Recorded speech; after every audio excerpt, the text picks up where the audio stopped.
Ay, ay, ay, para los que ya revisaron el tema de hoy, la semana pasada, dijeron, y sobre todo las chicas, ¿no? Dijeron, o sea, nos llovió el domingo pasado, ¿no? Bueno, hoy les vamos a dejar súper tranquilas porque el día de hoy el tema no está relacionado casi en ningún sentido con ustedes, chicas, así que hoy se pueden relajar, pero no porque no les aborde de una forma directa, no significa que no vayamos todos a aprender algo, porque lo que escuchamos o lo que escucharemos nos incumbe a todos, hombres, mujeres, sea que participes en un liderazgo o no, porque todos participamos del liderazgo cristiano, ya sea porque estamos al frente de una comunidad cristiana o porque vamos detrás de alguien que está al frente de una comunidad cristiana. Por lo tanto, es un tema que nos compete a todos y que hoy todos vamos a aprender, si es que así disponemos el corazón.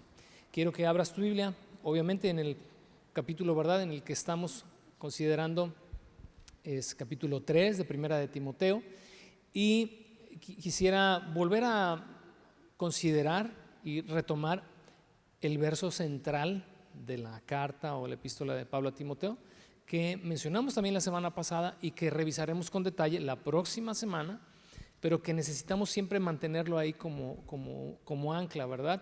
Verso clave que nos traza la ruta sobre la cual se debe de revisar esta primera carta a Timoteo.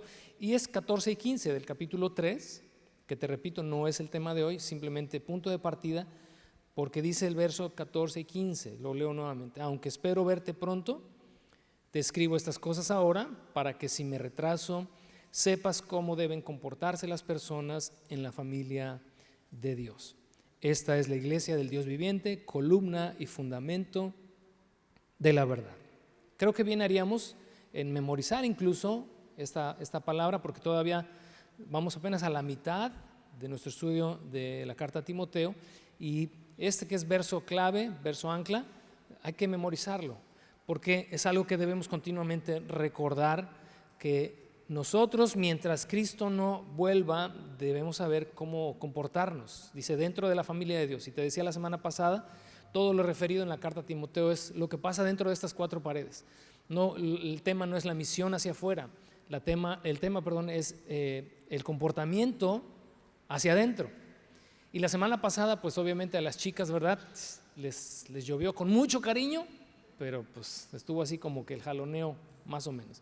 Pero en esta ocasión, pues el jaloneo es para acá. Toda la semana la verdad es que he estado batallando. Dije, tengo un invitado para este domingo, ¿no habrá por ahí alguien a quien invitemos a compartir?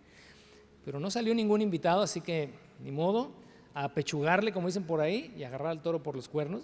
Pero los primeros versos, los primeros 7 versículos, los primeros 7 versículos del capítulo 3, que son los que vamos a considerar el día de hoy, es prácticamente tiene la orientación hacia aquellos que dirigen o presiden una comunidad cristiana.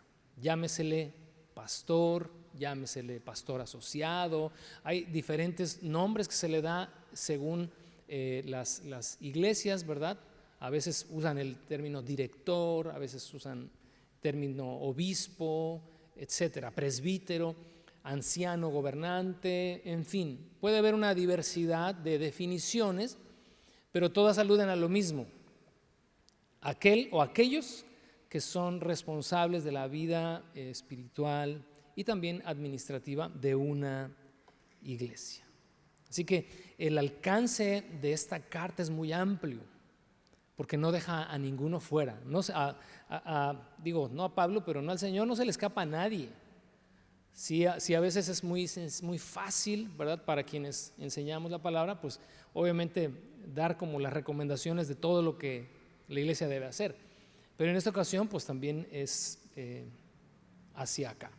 Así que nadie queda exento. Ahora, la vida en comunidad, ya sea en el orden religioso o en el orden secular, siempre va a requerir de una cabeza. Eso es algo que creo nadie pone en tela de juicio. No hay forma de que una comunidad, de un grupo de personas pueda avanzar en sus proyectos sin una cabeza. Incluso, fíjate, la delincuencia organizada también es, por eso se le dice organizada, porque tienen una cabeza. Toda asociación de personas con un fin común va a requerir de una cabeza. Y la iglesia, el pueblo de Dios antiguamente, los gobiernos, los sindicatos, todos funcionamos de esa manera.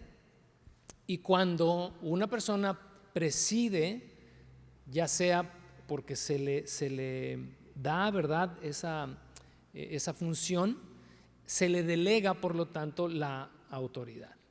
Incluso, ¿verdad?, cuando eras niño y jugabas, y ok, vamos a hacer esto, pero ¿qué onda? ¿Quién va a ser el jefe? Y entonces nombraban a uno y lo que ese dijera, pues todos se tenían que sujetar, no porque fuera ni el más inteligente, ni simplemente porque a él se le designó, y entonces todos en automático, ¿verdad?, ceden la autoridad para que alguien pueda dirigir, para que alguien pueda llevar el timón. En más de una ocasión, ya volviendo aquí al ámbito de la vida de la iglesia, me han preguntado, y tal vez te han preguntado a ti lo mismo, ¿cómo es que una persona, sobre todo las preguntas que hacen desde fuera, quien no es cristiano, dice, y ahí cómo se nombran los pastores? ¿Te han hecho esa pregunta? Y ahí ustedes, ¿quién los pone? ¿Quién los quita? Y es una pregunta, fíjate, que es muy válida y tiene mucho sentido, pero curiosamente a veces no sabemos cómo contestar. Igual y te has quedado como, pues es que Dios los llama. Y eso a veces para quien no tiene, ¿verdad?, conocimiento de las cosas espirituales, pues suena demasiado subjetivo, no es nada claro, es como, pero ¿cómo Dios los llama? Y entonces ahí nos volvemos a atorar, pues, bueno, en fin.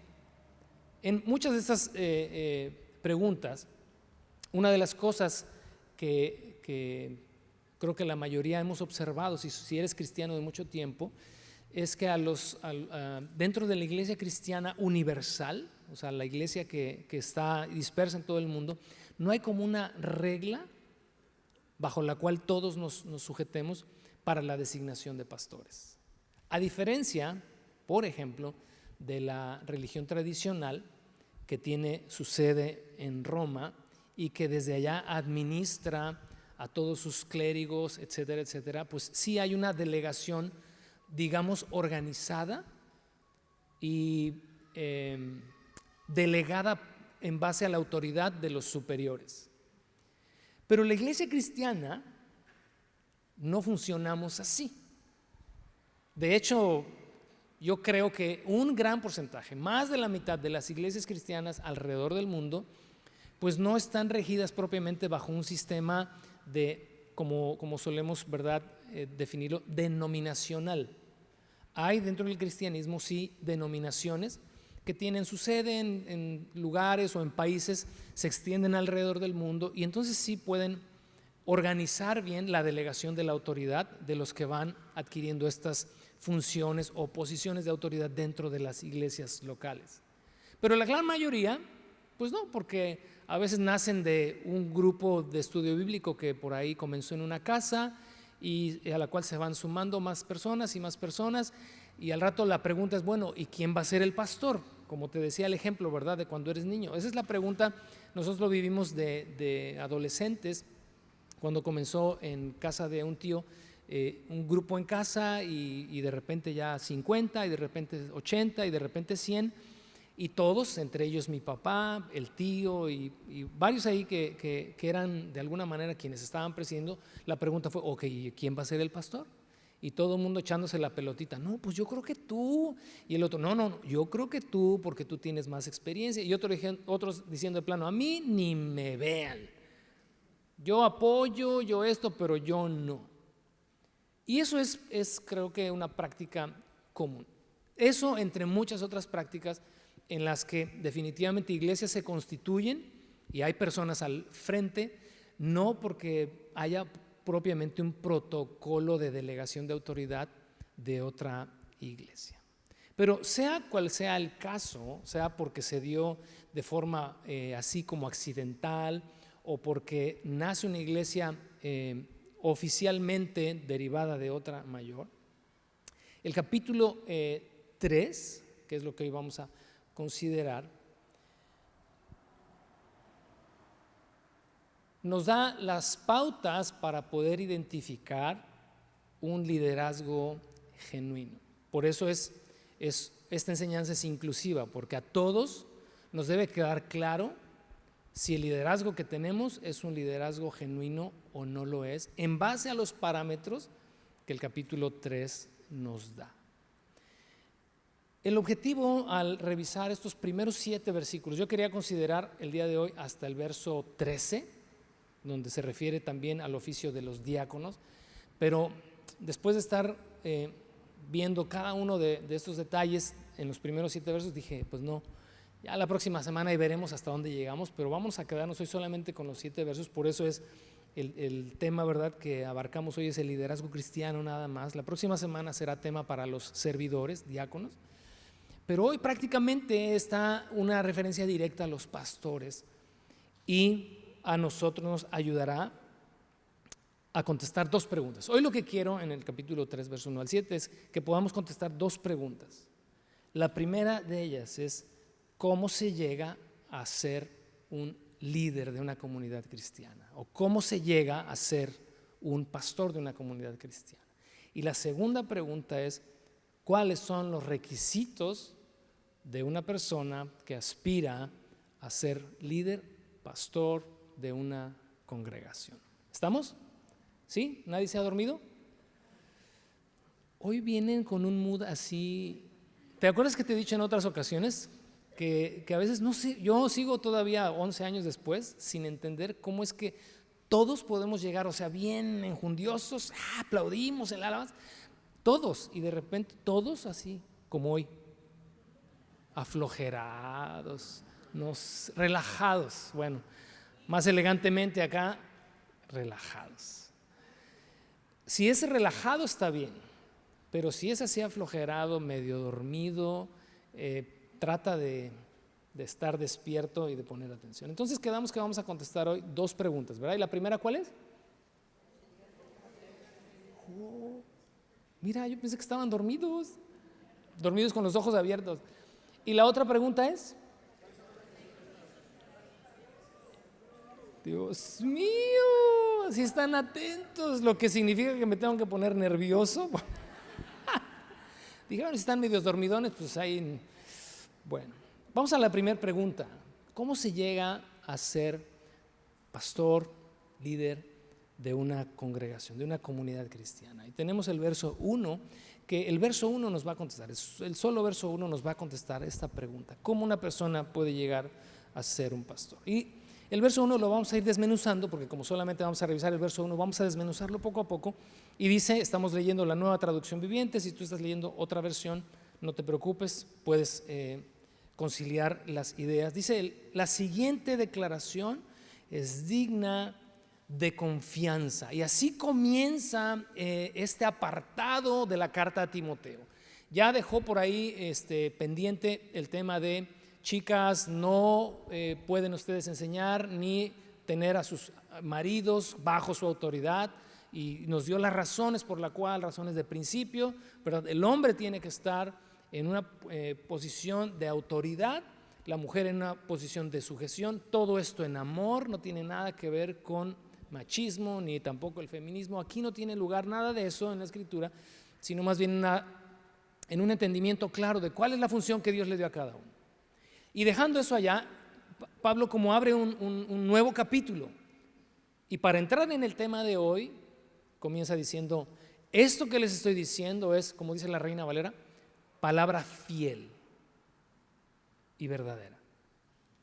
Y esta definición, ¿verdad?, que da o esa declaración, perdón, de ser palabra fiel, significa que es una palabra confiable y que es segura, que puedes descansar, ya sea que seas un laico o que seas, ¿verdad?, un líder en una congregación. Puedes descansar en que esto que está aquí escrito es fiel.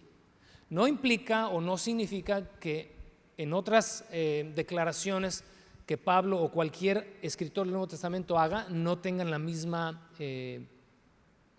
cualidad de ser fieles y verdaderas. Pero cuando se señala esto es como cuando Jesús dijo, de cierto les digo, en verdad les digo. No significa que cuando Jesús no antepone esta declaración, todas aquellas cosas que diga pues no eran tan verdaderas. No, simplemente es la reafirmación de que, pongan atención, esto que estoy diciendo es fiel y es verdadero, para que no haya lugar a dudas. Esta expresión la usa otras dos ocasiones. Ahí estás en tu Biblia, ¿verdad? En otras dos ocasiones, ahí en la misma carta, en el verso 15 del capítulo 1, tan solo regresa unos versículos atrás, dice la siguiente declaración, esto lo vimos hace algunas 3 semanas, la siguiente declaración es digna de confianza y observa lo siguiente, y todos deberían aceptarla. Y ya recordarás, Cristo Jesús vino al mundo para salvar a los pecadores, de los cuales yo soy el peor de todos, dice Pablo. Pero declaración digna de confianza, dice, todos deberían aceptarla. Luego en el capítulo 4, verso 9, también una página adelante, dice ahí en el verso 9, esta declaración es digna de confianza y todos deberían aceptarla. La expresión digna de ser aceptada no significa merece ser aceptada. De repente la palabra digna pudiera dar como esta connotación, merece ser aceptada. No, axios, que es la palabra griega para digno, tiene mucho peso. Eso es lo que significa, es de gran peso.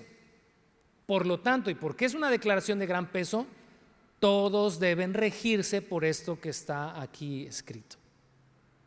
No solamente es digno de confianza, es confiable y es segura, sino que tiene el peso suficiente para que todos la acepten. En otras palabras, no puede quedar algún espacio en el cual esta palabra no se cumpla a cabalidad. Por eso esta declaración. En segundo lugar, dice ahí, si alguno aspira a convertirse en líder de la iglesia, desea una posición honorable. Si alguno aspira, en la Reina Valera dice si alguno anhela. Hay algo interesante en este verbo aspirar o anhelar, porque tiene esta connotación, pon atención, es estirarse hacia algo. Literalmente la palabra, esto significa estirarse hacia algo. Habla de una fuerte atracción hacia algo, es ser propenso a algo y extenderse hacia algo. Si alguien aspira, dice, a ser el líder de la iglesia, es una carga, creo yo, porque siempre la pregunta es, bueno, ¿y cómo sabes tú que tenías que ser pastor? ¿O cómo sabes tú que tienes que ser pastor? ¿O cómo sabes tú que en el futuro serás pastor? Creo que todo comienza con una fuerte atracción. El llamado de Dios no siempre es como el de Moisés en la zarza. Para muchos, ¿verdad?, les cuesta trabajo a veces híjole, yo creo que Dios me está llamando pero necesito tener un encuentro con la zarza ardiendo. O sea, necesito que Dios envíe, ¿verdad?, un ángel y me diga, hijo mío, David. Digo, ¿estás aquí de frente, David? Yo no sé si por ahí va, pero David, eres llamado al ministerio. Te encargo esta grey. Quisiéramos que fuera así, ¿verdad? Un tanto místico el asunto. Pero es más práctico de lo que te imaginas. Tan práctico que palabra fiel y digna de ser recibida por todos es que si alguno tiene este anhelo, esta aspiración, es porque se supone que Dios ha estado poniendo esta carga en el corazón, este llamado en el corazón, en el corazón. Así que todo comienza ahí, ya sea porque Dios ha depositado eso ahí, o también, porque el pasaje puede dar para ambos sentidos, porque la persona se siente atraída por un lugar así. Y eso, ¿sabes qué? No tiene nada de malo. Ha sido interesante la observación a lo largo de los años en cuanto a esto, de que muchos que sienten este peso por dirigir una comunidad de fe, se avergüenzan porque consideran que no, eso no se debe desear. Tiene que ser Dios el que me llame, pero yo no puedo así decir, verbalizar, ¿saben qué? Me gustaría ser el pastor. ¿Qué van a decir de mí? Que soy un interesado, que quiero el primer lugar. Entonces mejor espero a que todas las cosas se den para entonces responder. Pero la Biblia nunca ha condenado, nunca ha señalado el deseo de una persona de ir al frente de una comunidad como si fuese algo malo. Al contrario, creo que tendría que ser algo de lo más natural. Si es que ese deseo está comenzando a gestarse en el corazón. Yo no sé si, por ejemplo, lo que hoy estamos revisando, en un futuro, ¿verdad?, termine animando a alguien que diga, oye, pues es que yo siempre, ¿verdad?, he tenido este deseo, esta carga, no sé, o sea, me he visto ahí, no sé, como cada quien lo experimente, pero no es algo de lo que tendrían que sentirse mal o avergonzados. ¿Por qué? Porque dice ahí el mismo verso 1, que si alguno aspira a convertirse en líder de la iglesia, desea una posición honorable. Ahora, la Nueva Traducción Viviente lo traduce como líder, un líder de la iglesia. Si tú estás leyendo Reina Valera, menciona obispado, ¿verdad? Si alguien quiere ser obispo.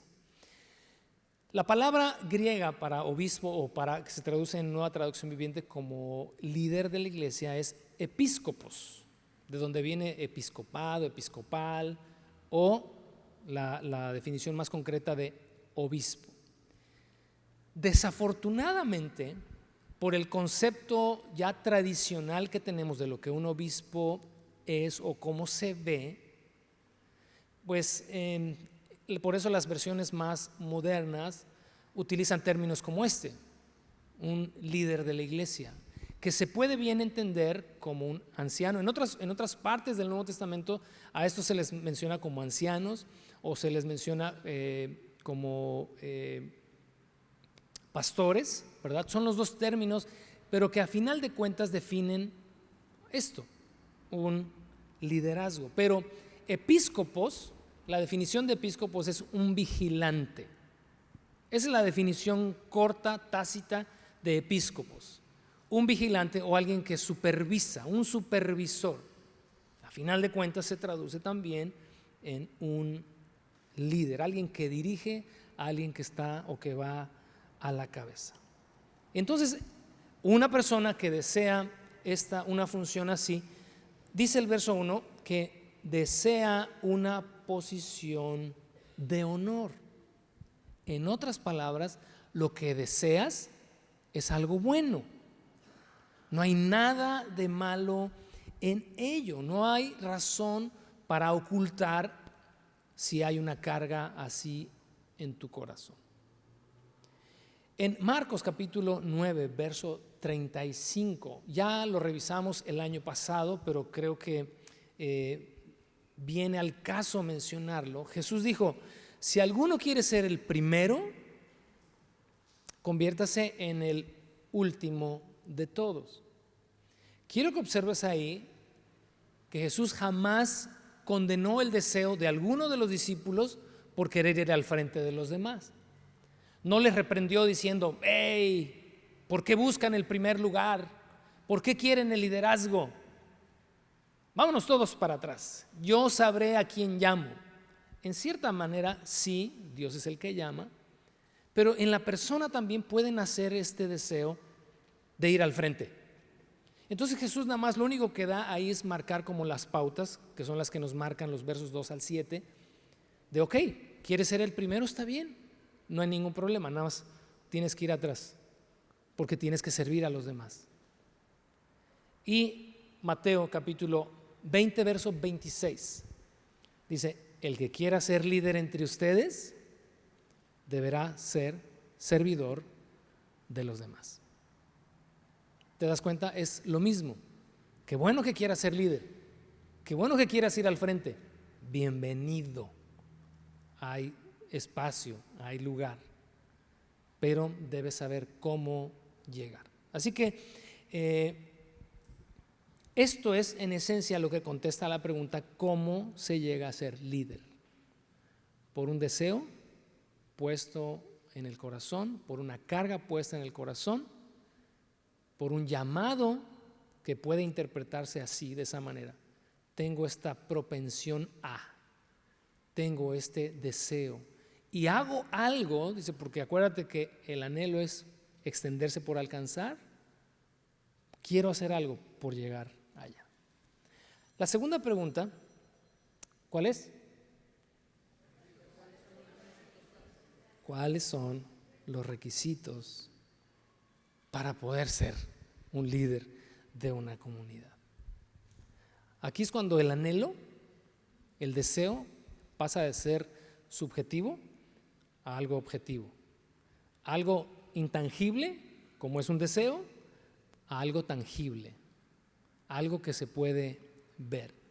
A ninguno de nosotros nos gusta la lista de requisitos, de ninguna clase. Tú vas a solicitar un empleo y cuando te ponen la lista de requisitos, estás viendo una por una. Esta sí, esta también. No, pues ya ni leo las demás porque esta no la cumplo. Y hasta ahí llegó, ¿verdad?, el corrido. Ya no avances más adelante. ¿Por qué? Porque cada función, cada posición, cada puesto en una empresa, en un negocio, tiene requisitos porque buscan cierto perfil. Chicos, chicas, en la iglesia es lo mismo.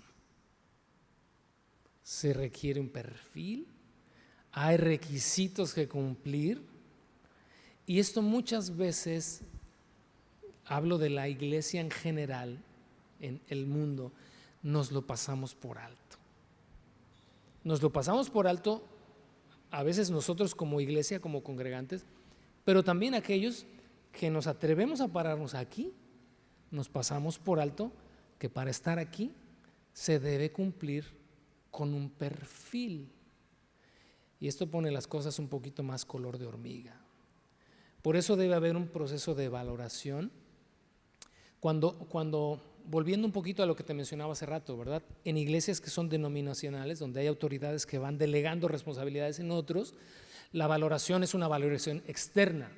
Es decir, un grupo de personas que tienen la autoridad observan, dicen, mira, esta persona, aquel o aquel, tienen el perfil, cumplen con el perfil. Hay que preguntarle cómo se siente respecto a eso. Si la persona dice, no, tal vez tengo todo el perfil, pero regresando a la pregunta 1, pero no tengo esa carga, no tengo ese llamado, eso no es lo mío. ¿Sabes que se debe entonces respetar que la persona, aunque tenga el perfil para, aunque cumpla los requisitos para, no tiene ese llamado a hacerlo? Se tienen que conjugar ambas cosas, el deseo personal y también el requisito, cumplir el requisito. Pero nos saltamos las trancas cuando solamente se considera el anhelo y se pasa por alto el requisito.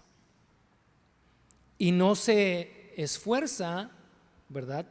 No solamente aquellos que llaman, sino también la autoevaluación que cada uno tendría que hacerse para saber si cumple los requisitos o no. Creo que tendría que ser de esa manera, en una revisión personal, honesta, y considerar la porción de hoy, que son solamente 7 versos, y al leerlos, la persona decir, pues tengo muchas ganas, pero la verdad es que no cumplo con el perfil. Y entonces la mirada tiene que dirigirse hacia alguien más. ¿Cuál sería? Y esto no lo traigo aquí en mis notas, pero estoy pensando en voz alta, a ver si no me voy como hace 8 días, ¿va? Que de repente digo cada cosa. Pero ¿cuál sería, por ejemplo, entonces lo que una persona que ya está en el ministerio, que ya está fungiendo como líder y que de repente llegue a 1 de Timoteo 3 y observe esta lista de requisitos y considere que hay 1, 2 o 3 o 4 o 7 o 15, porque son 15, o 15 que no cumple, o una de dos, o renuncia, que sería creo lo más honesto, o dos, se pone a trabajar en ello. Solamente tenemos esas dos opciones.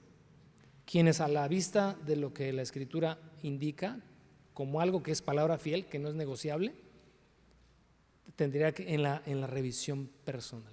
Esta semana, mira, me he mordido las uñas, no sabes, porque lo leo y lo leo y lo leo y lo leo y lo leo y digo, Dios de mi vida, o sea, de haber leído esto con tanto detalle hace 11 años, yo creo que les digo, búsquense a otro.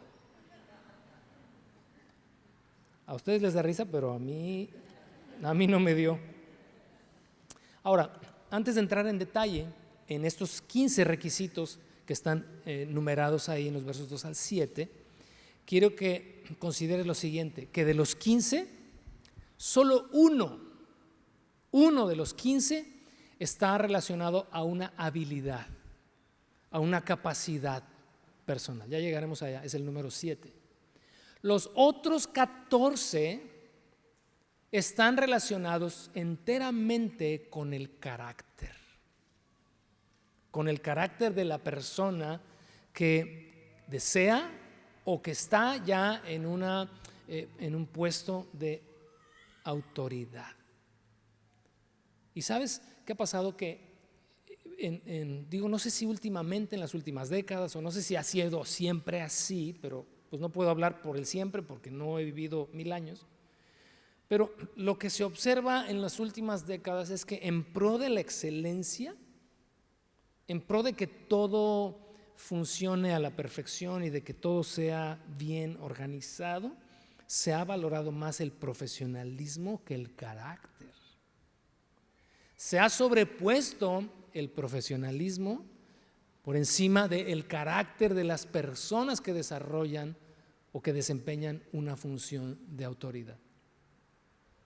Ya llegaremos ahorita allá. Pero ¿sabes qué? El liderazgo cristiano no es un laboratorio experimental. No tendría que ser el liderazgo cristiano un laboratorio experimental, en donde las personas pues vamos a ver si resulta o si no resulta, porque hay personas de por medio. Por lo tanto, cuando una persona ocupa un lugar de autoridad, de dirección, de pastoreo, es porque ya ha sido probado en cada una de estas áreas y en cada una de estas cosas. Pensar que llámalo y si no ha corregido, pues aquí se corrige, es como esta ilusión, ¿verdad?, de los que recién se casan y la mamá le dice, no te cases con él, es un flojo, es un borracho. No, mamá, yo lo voy a cambiar.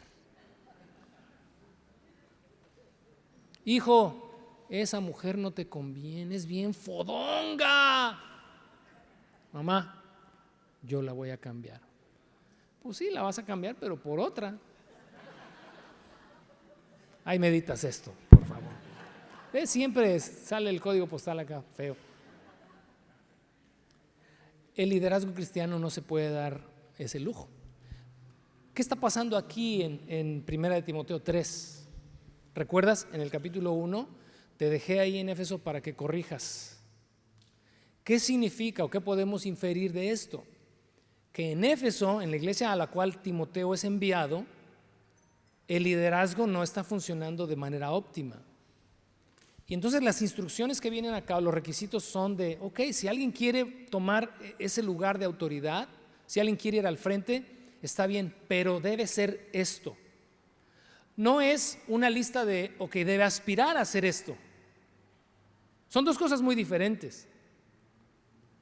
Ya tiene que serlo porque cuando ocupe ese lugar, digo, humanos todos, errores por supuesto, pero llegaste ahí a ese lugar porque cumpliste los requisitos. En ninguna empresa aceptarían si te ponen los requisitos, ¿verdad? Debes de, no sé, debes de esto y esto y esto. ¿sabe qué? No tengo ninguno de estos requisitos, pero una vez que esté ahí en el puesto que yo estoy pidiendo, le aseguro que los voy a cumplir. Necesitamos que seas ingeniero en aeronáutica. Mire, yo soy carpintero, pero ya estando adentro, ahí nos arreglamos. Verá que le voy a echar ganas y voy a estudiar. Por supuesto que no. ¿Estás de acuerdo? Acá es exactamente lo mismo. Aquí funciona exactamente igual. Así que déjame agarrar vuelo. Ya. Vamos con el primero de los 15. Vamos a tratar de irnos así como que rapidito, porque son 15 y ya vi algunos de ustedes que dijeron 15, ya llevamos 40, ya me están tomando el tiempo, ya vieron el reloj, ya lleva 40 más 15. No, vamos rápido porque honestamente creo que cada uno de ellos se explica por sí mismos. No hay necesidad como que de desglosar con tanto detalle, pero en algunos de ellos sí voy a hacer algunas observaciones puntuales. El primero de ellos, ¿cuál es? Dice ahí el verso 2, dice, por esta razón de que desea una posición honorable y que aquello que aspira es bueno, un líder de la iglesia, subráyale ahí el qué, debe ser. No debe aspirar, no, debe ser. ¿Qué es lo que debe ser? Un hombre, andros, varón. Acuérdate, ya hablamos de esto la semana pasada, chicas. Por eso les decía, la posición de autoridad en la iglesia o la función de liderazgo dentro de una comunidad de fe está restringida solo para el hombre. Para quienes nos visitan hoy por primera vez, no digas, esta iglesia son remachistas, así ha de ser ese pastor, ha de ser remachista en su casa. No, son instrucciones, ya hablamos de eso la semana pasada, ¿verdad? Ya creo que nos quedó claro a todos. Así que chicas, hoy solamente háganse así las manitas, qué bueno, ya les toca a ustedes. Número 1, dice, el hombre debe llevar una vida intachable. En otras palabras, sin reproche. No hay algo que se pueda decir en su contra. ¿Qué significa esto? Que sea un santo en toda la extensión de la palabra, que sea moralmente perfecto, que no se equivoque jamás al hablar, que no diga cosas inapropiadas cuando está predicando, ¿no? ¿Significa eso? Por supuesto que no, porque entonces ningún ser humano calificaría. Y el único, ¿verdad?, que calificaría para este puesto, pues sería el Señor Jesucristo encarnado. Nada más. De ahí en fuera, ninguno. Pero cuando aquí refiere a que es una persona intachable, es decir, que no tiene cola que le pisen, creo que todos logramos distinguir esta línea entre una persona que no es perfecta, sé que no es perfecto, sé que no es perfecta, hombre o mujer, ¿no? Sé que no es perfecta, pero es una persona intachable. Y hay una línea bien trazada cuando dices tú, pues sí, ya sé que este no es perfecto, pero este sí tiene, o no. Todos creo que tenemos esa capacidad de distinguir entre una persona que es honorable a pesar de que es imperfecta. Pareciera como es contrastante, ¿verdad? Pero pareciera como paradójico, sin embargo, no. Porque todos tenemos la capacidad de distinguir a alguien que es intachable a pesar de que no es perfecto. Así que el primero de los requisitos, y de hecho creo que este primero es como la matriz y todos los demás giran en torno a esto. Es intachable en cada una de las cosas, ¿verdad?, que se definen en los otros 14, 13, omitiendo solamente el de habilidad, pero en los otros 13 tienen que ver con eso, tiene una vida intachable. Número 2, dice el mismo verso 2, dice, debe serle fiel a su esposa. Literalmente, creo que la Reina Valera en este sentido lo traduce más tal cual en el texto original, dice marido de una sola mujer. Acá nos da, de alguna manera amplifica o quizás profundiza un poquito más en las implicaciones de marido de una sola mujer. Porque el marido de una sola mujer pudiera también entenderse como, bueno, que tenga una esposa, tal vez por el concepto, ¿verdad?, hebreo antiguo en el que los hombres podían tener más de una mujer, igual y tal vez en ese sentido Pablo está diciendo que sea marido de una sola mujer, que no tenga 2, 3, 4 esposas, aunque culturalmente sea en ese tiempo aceptado, que sea marido de una sola mujer. Pero la Nueva Traducción Viviente lo enfoca más al tema de fidelidad, que no sea un hombre con su catedral y varias capillitas por ahí, ¿no? En tercer lugar, en el mismo verso 2, dice, debe tener control propio. Una persona con control propio es una que no viaja en los extremos, es de confianza porque no tiene cambios abruptos. Digo, híjole, yo cuando veo esto digo, pues, ¿cómo se me hace que ando renunciando, ¿no? Porque, ¿sabes qué me he dado cuenta en muchos de estas cosas que he estado revisando esta semana? Que por naturaleza no soy, yo estoy hablando de mí, no puedo hablar por el pastor Rubén ni por el pastor Alex, pero hablando y pensando obviamente en mi persona solamente, digo muchas de estas cosas de una forma natural, o sea, en esencia digo no soy muchas de estas cosas, pero al final te voy a decir cuál es, a final de cuentas, a qué nos tenemos que asir cada uno de los que hemos ya haya sido porque nos empujaron a estar aquí o porque decidimos estar aquí o porque tuvimos la carga por estar aquí, pero lo cantamos ahorita al final, es Cristo en nosotros, porque de forma natural, híjole, dudo que haya alguien que así se le dé de forma naturalita el cumplir todos estos requisitos, honestamente. Pero entonces alguien con control propio es alguien que es templado. ¿Has escuchado ver el acero templado? La característica es que no se expande, no se contrae con el calor o con el frío. Ya pasó por un proceso en el cual el metal se mantiene en su volumen y en su masa, a diferencia del metal que no ha sido templado, que cuando hace calor se expande. ¿Has tenido experiencia así con metal así? En la casa de tu servidor, el portón en verano no cierra. Hay que empujarle un poquito más porque el metal se expande y el que me lo hizo omitió dejarle una pulgadita más ahí porque el metal se expande. Pero el control propio tiene que ver con esta característica y creo que es alguien que ha sido ya pasado por fuego. Seguimos pasando por fuego aún después de que estamos desarrollando el liderazgo, pero ya tienes que llegar así templado. Por eso decía que el liderazgo no es un laboratorio. El quinto requisito, míralos. Pastor, no se te pase. Ahora sí, ¿verdad? Ahora sí. Pastor, no se te pase, te faltó uno. ¿Creíste que no nos íbamos a dar cuenta? Híjola, me quería saltar ese a propósito. Qué bueno que están atentos. Me da gusto, la verdad. Debe vivir sabiamente. Vivir sabiamente aquí define a una persona que es objetiva y que tiene equilibrio. Ay, Dios mío. Esto del equilibrio, y obviamente ese equilibrio en todo sentido, el equilibrio emocional, el equilibrio mental, la claridad. Porque imagínate cómo funcionaría una comunidad de fe donde aquellos que te dirigen estén emocionalmente, como dice por ahí un amigo, pa'l perro.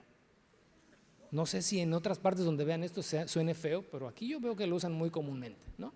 Así que ahí me perdonan si no, pero imagínate, y cuando te asomas acá y dices, vivir sabiamente, con equilibrio, es algo con lo que también cualquier persona, porque digo, el líder no deja de ser, jamás pierde la esencia humana, jamás pierde la esencia humana, no porque el día que lo ungen o oran por él como pastor, ya la carne quedó allá en otra dimensión y ahora es un espíritu, ¿verdad?, que casi flota, porque sentimos y nos dolemos igual que cualquiera.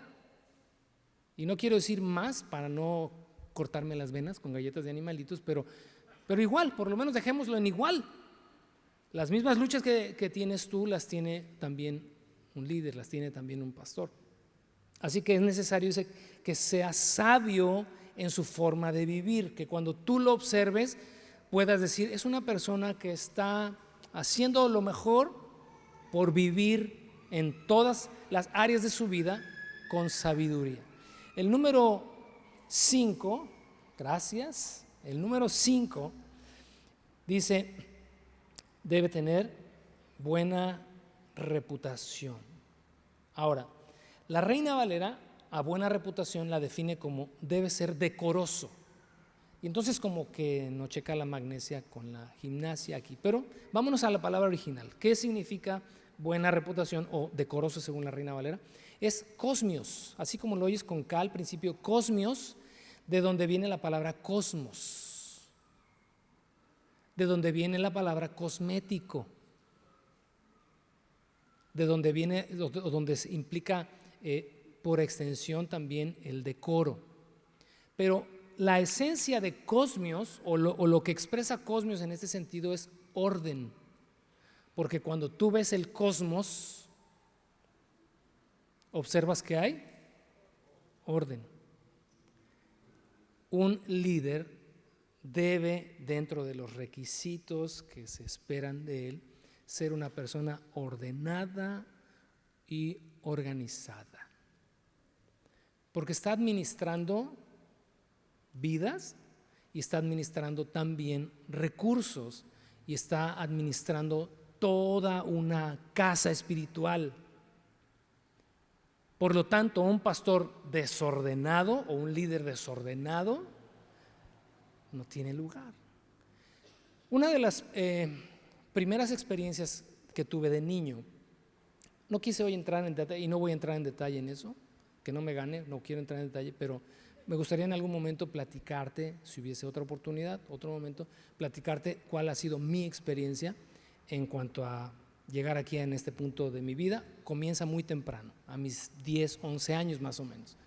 Pero desde entonces, fíjate, a pesar de ser un niño, ya casi entrando a la adolescencia, y tener este deseo y esta carga de algún día estar haciendo lo que estoy haciendo hoy, comencé a observar los pastores que estaban cercanos a nosotros como familia. Y hubo una pregunta, y es una pregunta que sigo haciéndome el día de hoy, porque al menos esa fue la experiencia en aquel tiempo, y no obviamente por esa experiencia voy a generalizar, pero llamó mi atención que al menos en el movimiento denominacional al cual pertenecíamos como familia hace 40 años, algo que caracterizaba a casi todos los pastores de esa denominación era que eran bien desordenados. Que tú ibas a su casa y la casa de un pastor, al menos te digo, ese concepto yo tejí a muy temprana edad. La casa de un pastor es una casa patas para arriba. Desorden sobre desorden sobre desorden. Que muchas veces se justifican, bueno, es que el siervo de Dios apenas puede con la iglesia, ¿no? ¿Sabes qué? No se puede justificar el desorden en las áreas de tu vida, ya sea laboral, tu casa, como veremos más adelante. Uno de los requisitos es, si no sabes gobernar bien tu casa, ¿cómo puedes entonces gobernar la casa de Dios? Es como por un sentido común, ¿verdad? Apelando al sentido común. Lo que eres en tu casa, cómo te conduces en tu casa, cómo te conduces en la vida, cómo te conduces en los negocios, porque aquí abarca todos los aspectos de la vida fuera de la iglesia. Todo lo que un líder debe ser primero en su casa y en la sociedad, para después poderlo poner en práctica dentro de una comunidad de fe. Así que eso significa buena reputación, decoroso o cosmios. El sexto de ellos dice ahí, con agrado debe recibir visitas y huéspedes en su casa. Alguien hospedador. Obviamente, si esto lo trasladamos al tiempo en el que fue escrito, tú sabes, en la antigüedad, el ser hospitalario debiera ser característico de prácticamente toda la sociedad de aquel entonces. Era muy común, ¿verdad?, que dieras hospedaje como todavía en algunas películas viejitas, ¿verdad? Es que este buen hombre necesita un techo en el cual pasar la noche, ¿no? Hoy no dejas entrar a tu casa a este buen hombre que no conoces, que pasó por enfrente de tu casa, ni por favor, ¿o no? Digo, hay que entender y aplicar en el sentido que aplique, valga la redundancia, este principio o este requisito. Alguien que es hospitalario. Y el que es hospitalario puede también definirse como alguien que no es antisocial. Imagínate un pastor antisocial. O sea, por favor, les encargo que cuando yo salga, nadie me salude, no quiero convivir con ninguno de ustedes. No tendría ningún sentido, ¿estás de acuerdo? Alguien hospitalario es que puede también recibir, dice, con agrado personas en su casa, con agrado personas en su casa. Y aún, fíjate, que es algo que platicábamos ayer, mi querida Leti y Rubén y tu servidor, porque decíamos, Leti, no, me voy a asociar contigo, no te voy a quemar, ¿verdad? Pero decíamos Leti y yo que tenemos un carácter muy similar. No somos antisociales, y para quienes me conocen un poquito más cerca, no soy antisocial, pero tampoco me muero por estar rodeado de gente. O sea, sí soy un poquito más de la cueva, un poquito más prefiero un poquito más el cerro conmigo mismo, el cerro y yo, que estar siempre como en la chorcha. Pero definíamos, ¿verdad? Concluíamos que es una cuestión de personalidad y punto. Hay quienes se sienten bien solos, disfrutan la soledad, ¿no? Ayer nuestra vecinita de mesa, porque estábamos en una boda, dijo, no, yo amo la soledad. O sea, pero dice, fui maestra por 35 años y atendía a 250 niños en la escuela, maestra de educación física. Y disfrutaba estar con ellos, pero cuando yo llegaba a mi casa era yo sola. Entonces, el que un pastor tenga una personalidad así, de que le guste un poquito como su soledad y su espacio, no significa que deba ser antisocial. Debe poner de sí y debe hacer su mejor esfuerzo, poner su mejor sonrisa y disfrutar. Estar con la gente, pero también recibir gente en casa. Para los que van a la casa de tu servidor, no se sientan así como que, ay, yo pensé que el pastor le caía bien y que me invitaba porque le gustaba estar. No, o sea, sí lo recibo con agrado, lo recibo con agrado. Pero, no, esto ya no lo digo, no lo digas. Ponte un candado y punto número 7. No, porque si no, ahora sí me doy una quemada, solito me hago harakiri. 7, ¿va? No, ya, pues, ¿cuál? 7, la 7. Y la 7 dice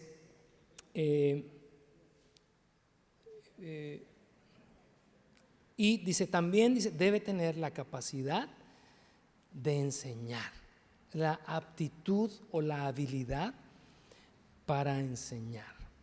Esta, la número 7 te decía, es la única diferencia.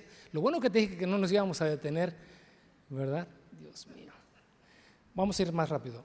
Esta 7, a diferencia de las otras 14, es la única que define una habilidad, una capacidad. No define el carácter. Las primeras 6 y las siguientes, ¿verdad?, que revisemos, tienen que ver enteramente con el carácter, pero esta tiene que ver con una habilidad. Y aquí dice Pablo, debe tener la capacidad de enseñar. Obvio, porque si vas a estar al frente, si vas a dirigir a una comunidad, pues la función, ¿verdad?, más demandante del liderazgo cristiano es la enseñanza, es la instrucción. Un líder es alguien que instruye. Ahora, pon atención a esto que voy a decir. Por favor, todos pongan atención a esto. Apto para enseñar no describe la capacidad de oratoria. ¿Lo puedes repetir conmigo, por favor? Apto para enseñar no describe la capacidad de oratoria. Porque la instrucción no solamente sale de este lugar, y me refiero al púlpito. La instrucción puede surgir allá en un salón, allá en otro salón, en un café, en una charla en una casa. La instrucción que un líder da a alguien más tiene más de un campo de acción. No es exclusivo de alguien que tiene la capacidad de oratoria. Hoy por hoy hay un sobreénfasis en la oratoria. Y es muy desafortunado, y yo, para quienes me conocen, saben que lucho con esto y no estoy de acuerdo, y seguiré diciendo que no estoy de acuerdo con este sobreénfasis que la iglesia moderna le da a la capacidad de oratoria que una persona tenga. No se evalúa, fíjate bien, no se evalúa cuánto se aprende y cuánto se cambia. La persona que está escuchando no está, su enfoque no está en cuánto estoy aprendiendo y cuánto voy a cambiar, sino en cómo lo dijo. Ese es el gol. ¿Cómo se dijo? Y si se dijo bonito, y si se dijo bien, y si se fue preciso, y si se fue objetivo, entonces estuvo perfecto. Salí edificado. No importa que yo no cambie, no importa que yo no responda, no importa que no haga la tarea de lo que escuché, lo importante es que él lo haya dicho bien, y si lo dijo bien, todos felices y contentos. Te voy a decir, porque pues ahí sí, esa sí te la tengo que decir, es la única cita a la que te voy a llevar hoy. Acompáñame por favor a Ezequiel, capítulo 33. Ezequiel capítulo 33, verso 30. Hace tiempo, el primo de un amigo me dijo que se sentía así. Ezequiel 33, 30, ¿ya estás allá? Hijo de hombre, Dios le está hablando a Ezequiel. Los de tu pueblo hablan de ti en sus casas y murmuran acerca de ti junto a las puertas. Se dicen unos a otros, vayamos a oír lo que, pues cámbiale profeta por el pastor, lo que el pastor tiene para contarnos de parte del Señor. Entonces ellos se acercan fingiendo sinceridad y se sientan delante de ti, escuchan tus palabras, pero no tienen ninguna intención de hacer lo que tú les dices. Tienen la boca llena de palabras sensuales y en su corazón solo buscan dinero. Les resultas muy entretenido como alguien que les canta canciones de amor con una hermosa voz o les toca buena música con un instrumento. Oyen lo que les dices, pero se niegan a hacerlo. Hace tiempo platiqué con un pastor amigo en Cuernavaca hace algunos años y trajimos a colación esto. Dije, ay, pensé que el primo de un amigo era el único que sentía esto. Me dijo, y estaba él casi llorando. Me dijo, es que siento que así nada más me pasa, me dijo. Que les gusta cómo lo digo, cómo lo hago, cómo lo desarrollo, cómo lo preparo, pero de ahí no pasa. Tengamos cuidado de solamente buscar la buena oratoria. La buena oratoria no te va a cambiar en absoluto. El que vayas a Harvard no te hace el mejor estudiante. Puedes ir a la mejor universidad, pero si no aplicas lo que te enseñan, no te sirve absolutamente de nada. ¿Vamos a la 8? Vamos a la 8. Otro requisito, el octavo requisito para un pastor, para un líder. Dice el verso, 1 Timoteo, capítulo 3. Dice, no debe emborracharse. En otras palabras dice, debe ser moderado, que no abusa. Literalmente significa, no se sienta de largo con el vino. Para quienes ya somos de casa, sabemos, no tenemos ningún problema con el vino, pero la escritura sí es muy clara en cuanto a la moderación, cómo lo consumes. Y aquí y en la otra versión dice, no dado a mucho vino, es lo que dice la Reina Valera. No sé, en ninguna parte encuentras, ¿verdad?, que se condena el tomarlo, pero sí el cómo, más bien en cuán moderado eres y tienes control propio para con eso. 9, no debe ser un hombre violento. Esto significa literalmente, no debe ser un heridor. Un pastor no puede ser alguien que verbalmente maltrate a las personas, que abuse de la función o de la autoridad que tiene para humillar, para maltratar, etc. Debe ser, número 10, debe ser amable, alguien que es gentil y alguien que también es fácil de amar. Ser amable, me gustó esa definición que algún día Octavio me dio de amabilidad, es alguien que es fácil de amar. Pues digo, casi que es lógico, obvio, ¿verdad? Imagínate estar en una congregación en donde digas, híjole, no tolero a ese señor que está ahí enfrente. Si es el caso, ¿verdad? Si el problema es el pastor, pues búscate otro lugar. Si el problema eres tú, pues entonces cambiemos de actitud, ¿no? Número 11, no, perdón, sí, 11, ¿verdad? Dice, no debe buscar pleitos. No debe ser litigioso, no debe ser pendenciero, no debe ser contencioso. Eso es lo que significa no un buscapleitos.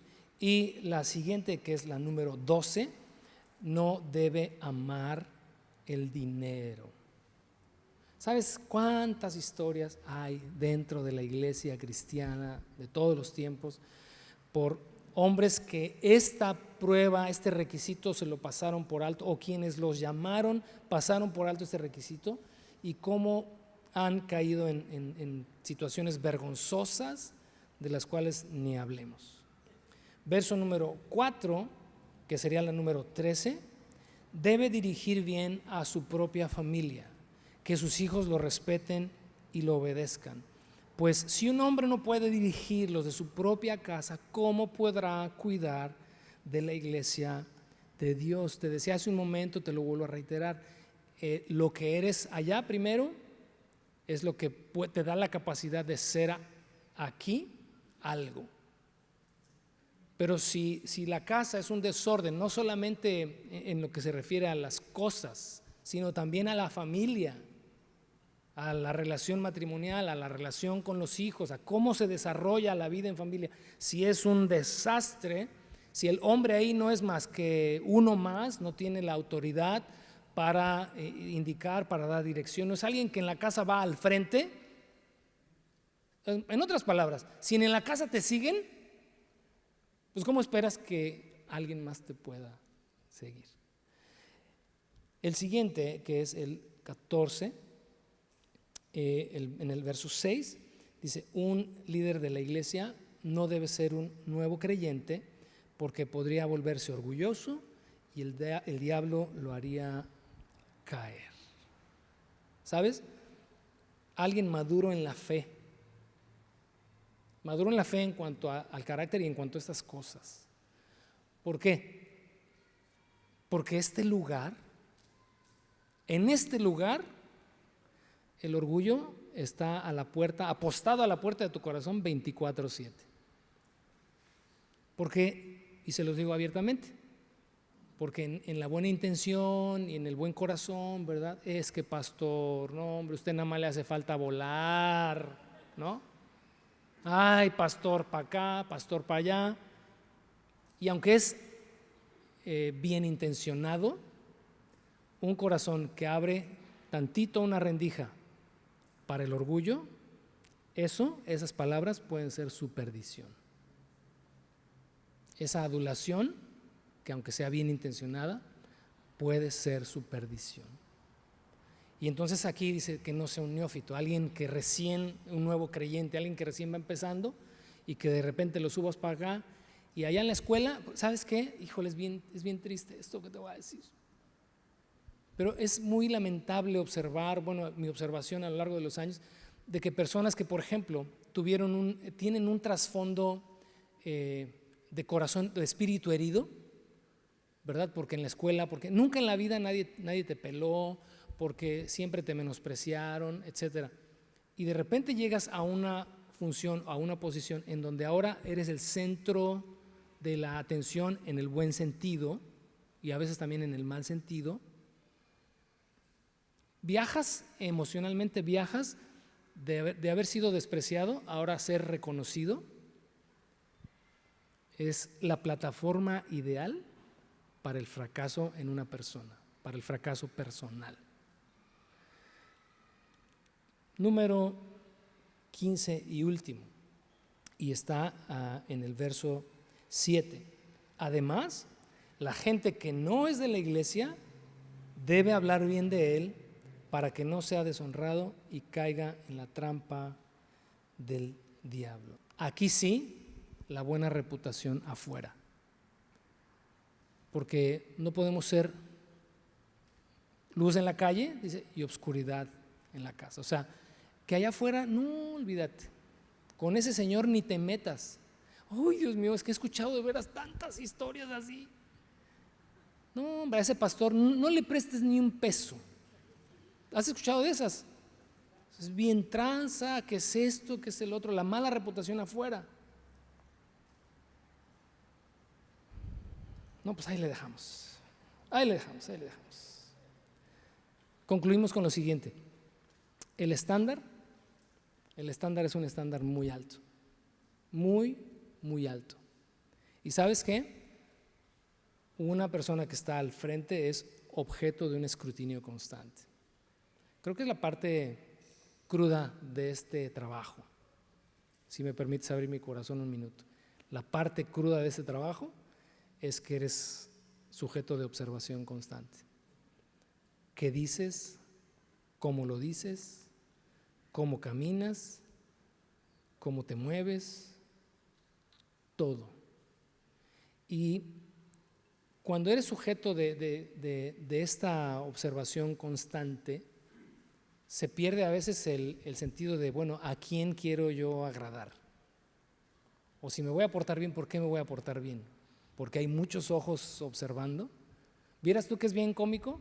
Vas en la calle y a veces voy así pensando, ¿verdad?, en algún problema, alguna situación, y voy con ceño fruncido, y a veces hasta eso digo, ya ni siquiera puedo caminar con el ceño fruncido.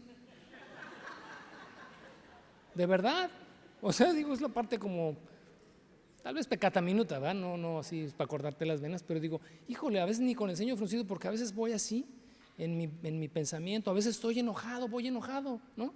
Por esto, por aquello, y voy caminando de repente, y luego alguien, ¡pastor! Y, ya no puedes ni siquiera a gusto enojarte, caray. Y ahora con este famoso internet, ¿vieras cuánta gente? Oh, usted es el pastor de la iglesia que está ahí por el puente, ¿verdad? Digo, ¿vaya a la iglesia? No, lo veo en internet. Digo, Dios mío, como si me faltaran más ojos.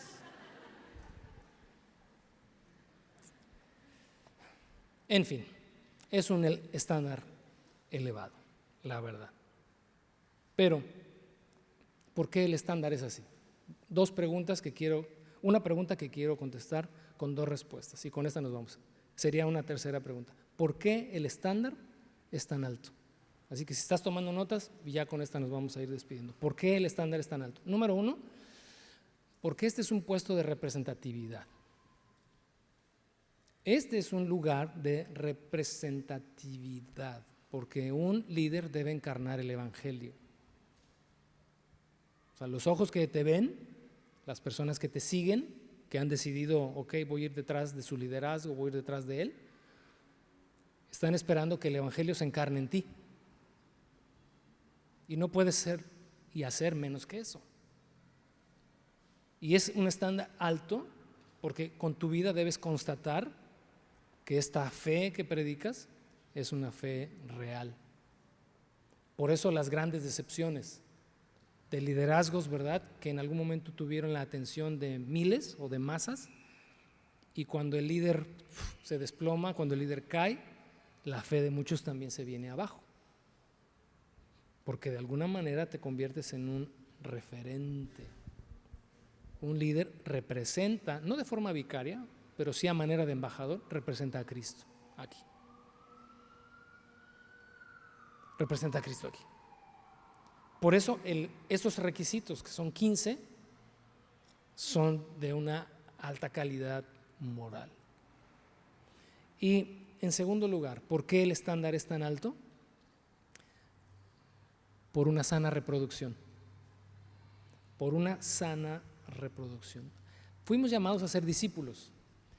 Y aunque, tenemos nuestros grupos de discipulado, ahí aprendemos de manera didáctica la palabra, pero el discipulado de vida, ese no se enseña en los salones, se enseña en el día a día, en la observación que tú haces de cada uno de los que presidimos esta comunidad, porque nos estás viendo y lo que hacemos se vuelve para ti punto de referencia.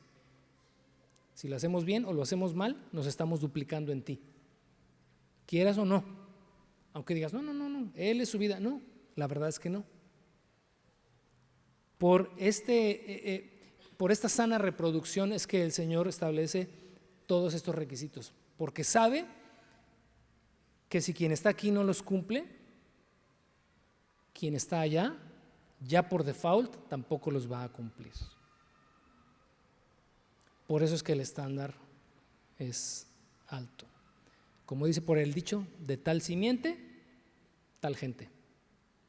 Así como está la cabeza, así está también el cuerpo.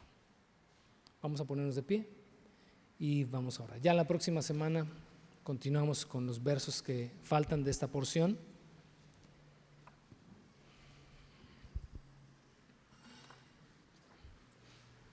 Y me gustaría que oráramos primeramente por aquellos que tal vez en su corazón están sintiendo una carga, un deseo por algún día ocupar estas funciones, pues que Dios las confirme, y también orar por aquellos que ya estamos aquí, ¿verdad? Me gustaría hoy que ahí donde estás en tu lugar oraras por el pastor Rubén, por el pastor Alex, por tu servidor.